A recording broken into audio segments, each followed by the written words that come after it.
Fala, rapaziadinha do YouTube, mais um vídeo aqui para o nosso canal do Fogonete e hoje nós vamos falar sobre algumas decisões importantes que o Botafogo tem para tomar nessa janela de transferências. Contei rapidamente aqui pelo menos 6 decisões a serem tomadas. Algumas delas, inclusive, gerarão outras decisões futuras. E aí, faltam um pouco mais de 10 dias, 13 dias, se não me engano, 13 dias. Para fechar essa janela, e aí o Botafogo não vai poder fazer mais nada, nenhuma mexida no elenco até o final do ano. Portanto, essa demora no Botafogo em resolver algumas situações é algo que tem preocupado a torcida do Botafogo, que espera uma maior agilidade nesse processo para, enfim, ter certeza, né, que qual vai ser o elenco que a gente vai até o final do ano. Ano esse muito importante, o Botafogo disputando e bem o Campeonato Brasileiro, com 12 pontos na liderança, na primeira colocação. Então, o título muito bem traçado, o Botafogo de olho aí nessa situação. E tem também a Copa Sul-Americana. A profundidade do elenco é algo muito importante para o Botafogo e temos essas decisões, como disse, que vão ser tomadas. A gente vai entrar nesses detalhes durante esse vídeo. Antes de mais nada, queria pedir ao amigo já deixar o like, chega deixando o like, dá aquela moralzinha. Se você não é inscrito, se inscreve, ative o sininho, porque você vai ficar sabendo de tudo que acontece no Botafogo. E aí, queria também que vocês comentassem bastante sobre a situação, o que vocês estão achando. Vocês acham que o Botafogo está demorando, não está demorando? A opinião de vocês sobre tudo isso que a gente vai falar aqui, beleza? Outro assunto importante é sobre esse aqui, ó, a Betano, a maior e melhor casa de apostas do Brasil.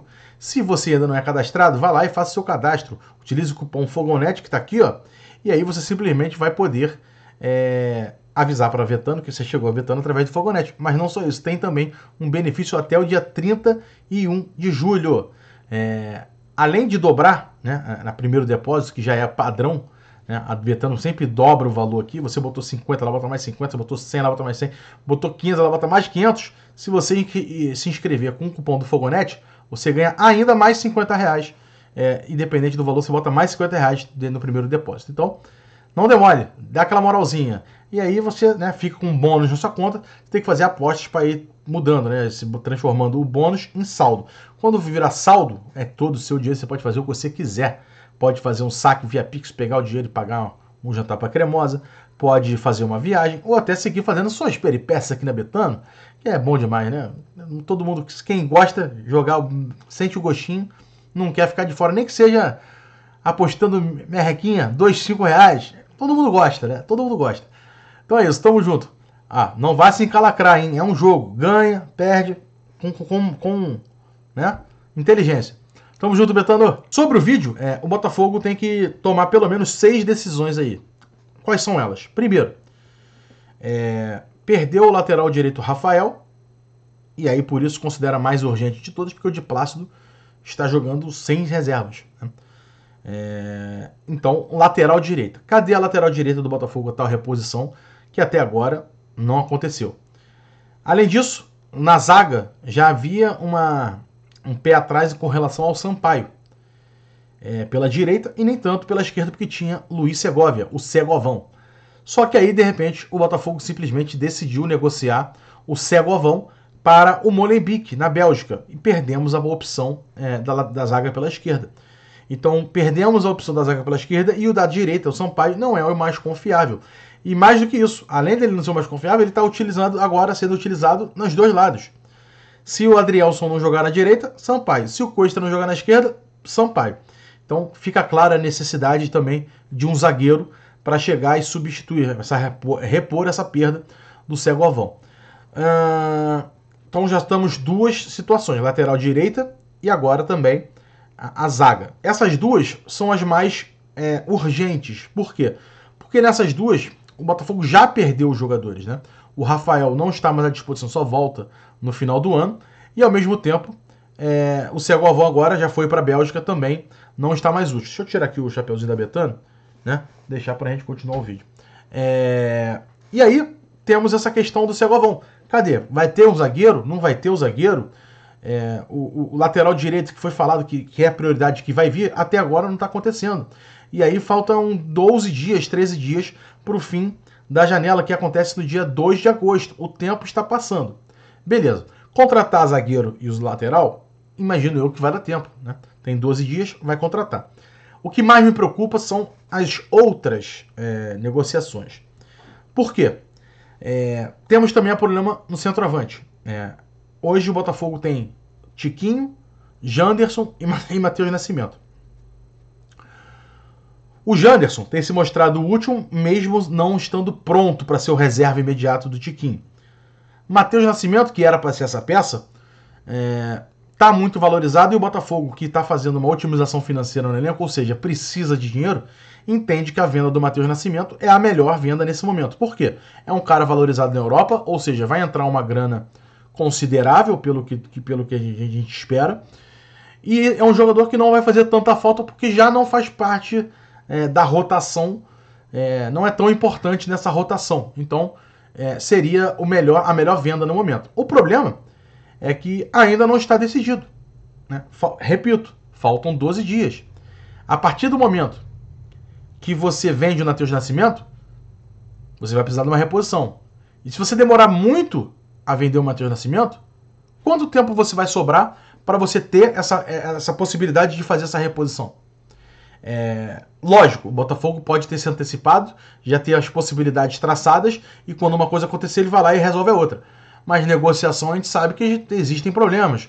Acontecem algumas coisas aqui e outras ali, e às vezes precisa de mais tempo. Então o Botafogo precisa agilizar esse processo o quanto antes. Além dessa terceira decisão, lateral direito, zagueiro e a centroavante, temos também mais 2 jogadores em situação de situação contratual complicada para o lado do Botafogo. São eles Luiz Henrique e Lucas Fernandes.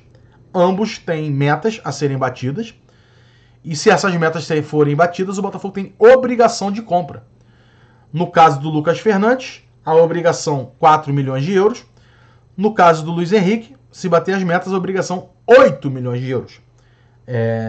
Em ambos os casos, o Botafogo já decidiu que não vai deixar, os jogadores não vão, o Botafogo não vai permitir que essas metas sejam batidas, porque o Botafogo não quer pagar esse dinheiro.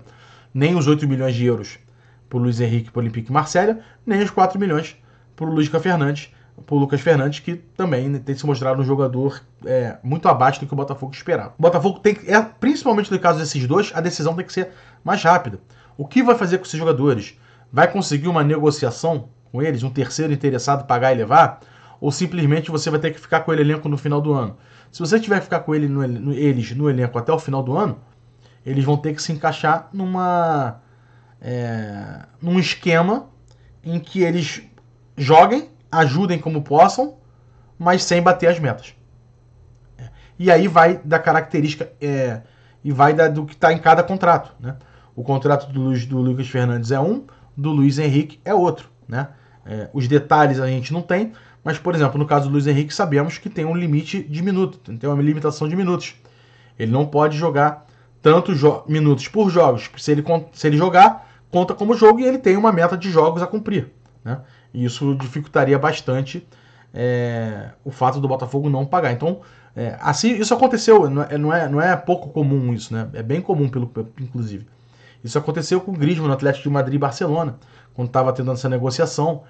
O time catalão botava o limite dos jogos para falar assim, ele não vai bater a meta, então eu não vou pagar, vamos fazer um novo negócio? E é isso que o Botafogo vai ter que fazer com o Olympique Marselha e com o Luiz Henrique, por exemplo. Eles precisam de entender, primeiro de tudo, que o Botafogo não vai pagar esses 8 milhões. Ele não vai bater a meta e o Botafogo não vai pagar esses 8 milhões. Dito isso, vira uma nova negociação. E aí o Luiz Henrique fica nesse tiroteio sem saber o que vai acontecer. Por outro lado, o Olympique de Marselha tem a opção de, primeiro, fazer um novo acordo e deixar ele valorizando no Botafogo, que tem se valorizado. Ou segundo, falar assim, problema é de vocês assinaram o contrato, é isso, se vocês não quiserem botar ele para jogar, pena para vocês, pena para o jogador e pena para mim, e vai todo mundo pro buraco. Pelo que eu entendi, o Olympique de Marselha nesse momento está um pouco intransigente com isso, não sei se mudou dos últimos dias, mas vinha irredutível nessa questão de tirar a obrigação de compra e tudo mais, e aí fica essa história, ele vai ficar, Luiz Henrique aqui, com limitação de minutos. É isso? Se for, que define logo, né? Que defina logo essa situação, porque o tempo passa E se ele sair no último minuto, o Botafogo vai ter pouquíssimo tempo para buscar reposição, né? Além do Luiz Henrique, tem também o Lucas Fernandes, né? Lucas Fernandes que caiu muito de produção e sofre do mesmo problema. Não sei qual é o contrato do Lucas Fernandes. Se eu não me engano, dele é mais de estar à disposição. Ou seja, então pouco importa se ele joga ou não. Se ele está à disposição para jogar, já conta pro contrato, né? Para meta. Então, o Botafogo precisa abrir mais o olho em relação ao Lucas Fernandes até. Então vamos ver. Vamos ver. Essa situação não pode demorar a ser resolvida. As duas. Todas essas duas, do Lucas Fernandes, também a reposição do lateral, do zagueiro e a questão do centroavante, tudo isso é algo que o Botafogo precisa definir o mais rápido possível para poder dar sequência à sua temporada de forma tranquila. A janela, repito, acaba dia 3 de julho. A janela lá fora ainda vai mais um tempo adiante. O Botafogo, depois de 2 de agosto, de 3 de julho a 2 de agosto, o Botafogo tem a chance de contratar jogadores. Depois, quando fechar 2 de agosto, algumas outras janelas pelo mundo seguem abertas e o Botafogo poderá ainda assim perder alguns jogadores, mas sem poder repor. Então a hora de repor é agora. O Botafogo precisa entender, que entender eles sabem, mas precisa agir. Precisa agir. Agir também com relação ao Sauer, né? A gente sabe que o Sauer é um jogador que não tem rendido bem no Botafogo. O Botafogo pagou caro para ter ele. E não está dando certo. O Botafogo tenta passar à frente, mas até agora nenhuma das oportunidades que apareceram agradaram ao Gustavo Sauer. O Botafogo entende que é melhor não falar os nomes, né, que surgiram e tudo mais, mas hoje o Sauer está preferindo ficar no Botafogo ao defender os times que pintaram a oportunidade. Não sei como essa história vai ser resolvida, mas como eu digo, o tempo é curto. O tempo é curto. Se não conseguir fazer a negociação agora, vai ficando com o Sauer no elenco e aí não tem muito o que fazer, né? No caso do Sauer, inclusive, as janelas lá fora fecharem depois da do Brasil, ou seja, lá para final de agosto, um mês ainda de janela aberta lá, nesse caso pode ser algo bom para o Botafogo, né? O Botafogo tem mais tempo para vender o Sauer até lá fechar a janela lá de fora. O problema é que aí você deixa claro que se você tem até agosto para fazer a venda do Sauer, ou um empréstimo, ou a negociação que seja, você não está pensando em reposição ao Sauer nesse momento, porque você já não vai ter mais jogadores para trazer, porque a janela do Brasil está fechada. Então, o sistema é esse. Então o Botafogo está aí no meio disso e as coisas ainda não estão se resolvendo, e então temos que esperar ver o que o Botafogo vai fazer. Vocês estão confiantes que se perder alguém vai ter uma reposição à altura? Vai conseguir negociar esses jogadores que o Botafogo não faz mais tanta questão de ter no elenco? Tudo isso é uma situação que está acontecendo e eu gostaria de saber a opinião de vocês. Escrevam aí, deixem os comentários. O que vocês acham? Isso pode interferir na temporada do Botafogo? Ou isso tudo são jogadores que não têm tanta repercussão no elenco, vamos dizer assim, e o principal do elenco está aí, o Botafogo segue firme para o Campeonato Brasileiro, independente dessas situações. Eu gostaria que vocês deixassem aí, até para ter um termômetro de como está a torcida do Botafogo em relação a reforços, reposições e possíveis perdas de jogadores que o Botafogo quer negociar e não está conseguindo. Beleza? Quero ver o que vocês estão falando aí. Só lembrando que até agora o Botafogo nessa janela negociou, né? Kaique, Oyama, Daniel Borges e o Segovão, né? Todos esses já deixaram o Botafogo, não fazem mais parte, e ainda teve a lesão do Rafael. Então o Botafogo perdeu aí uns 4, 5 jogadores que davam mais profundidade de elenco, né? Se um tá machucado, tá suspenso, tem um Kaique para entrar, hoje não tem mais. O Segovão era um cara que poderia ser utilizado quando tivesse substituições, algumas perdas, suspensões. Hoje tem que contar mais com o Sampaio, que a gente sabe que não tá no nível mais alto ali, não acompanha o nível do elenco. Então, é isso. Vamos. Alguns reforços seriam bem-vindos. Mas, deixando claro que fico também muito mais satisfeito também pelo fato de não perder os grandes destaques, né? O Botafogo está, pelo menos, conseguindo segurar os principais destaques. Tiquinho, Eduardo, Adrielson, Lucas Perry, jogadores que têm mercado e propostas estão aparecendo do Botafogo, tem conseguido segurar, e isso é muito importante. Bom, é isso, obrigado pela moral, tamo junto, espero que vocês tenham gostado do vídeo, se vocês chegaram até aqui é porque vocês gostaram, se vocês gostaram, deixa o like no vídeo, aquela moralzinha pra gente, espalha aí nos grupos de Zap do Botafogo pra dar aquela moralzinha, aquela viralizada, quem sabe, dá aquela moralzinha pra gente, é um tema legal pra gente debater e entender essa situação toda, valeu? Obrigado, tamo junto, valeu pela moral, valeu pela audiência, até a próxima, valeu.